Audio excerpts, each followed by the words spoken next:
সালাম আলাইকুম ভিউয়ার্স। আরেকটি খুবই মর্মান্তিক সংবাদ, সেটি হচ্ছে ২ ভাইয়ের গাড়ির রেইসের কবলে পড়ে আ এক পিতার মৃত্যু হয়েছে এবং তার ৯ বছরের ছেলে গুরুতর আহত হন। আ আদালতের রায়ে ওই ২ ভাইকে সাজা দেওয়া হয়েছে।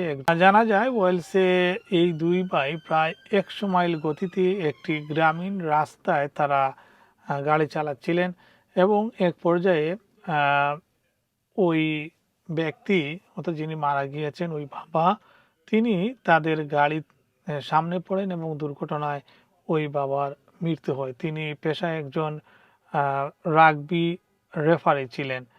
আজকে এই নিউজটি বিভিন্ন সংবাদ মাধ্যমে এসেছে এবং সেখানে বলা হয়েছে নিহত ব্যক্তির বয়স ছিল ৪১ বছর।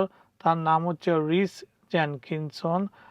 ২০২৪ সালের নভেম্বর মাসে পাওয়েসের A483 সড়কে এই দুর্ঘটনা ঘটে।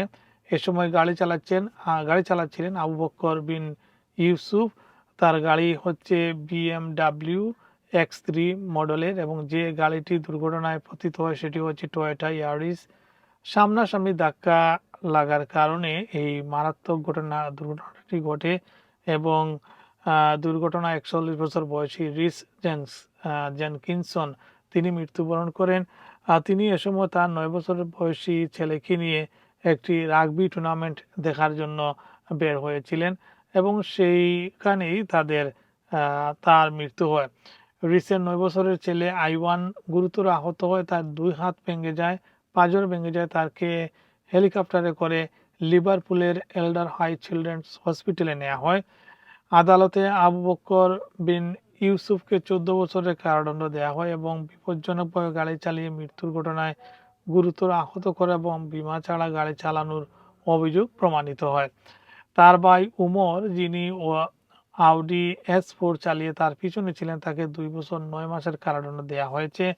আদালতে বলা হয় দুর্ঘটনার আগে ২ ভাই একে অপরের সঙ্গে গাড়ি দিয়ে রেসিং করছিলেন। তারা অন্য গাড়িকে খুব কাছ থেকে অনুসরণ করছিলেন এবং হেডলাইট ফ্লাশ করছিলেন এবং অত্যন্ত ঝুঁকিপূর্ণভাবে ওভারটেক করছিলেন। দুর্ঘটনার পর ২ ভাই ঘটনাস্থল থেকে চলে যান। প্রায় ৪০ মিনিট পর উমর ফিরে আসেন পুলিশের কাছে এবং তিনি বলেন এই দুর্ঘটনার জন্য তিনি দায়ী ছিলেন।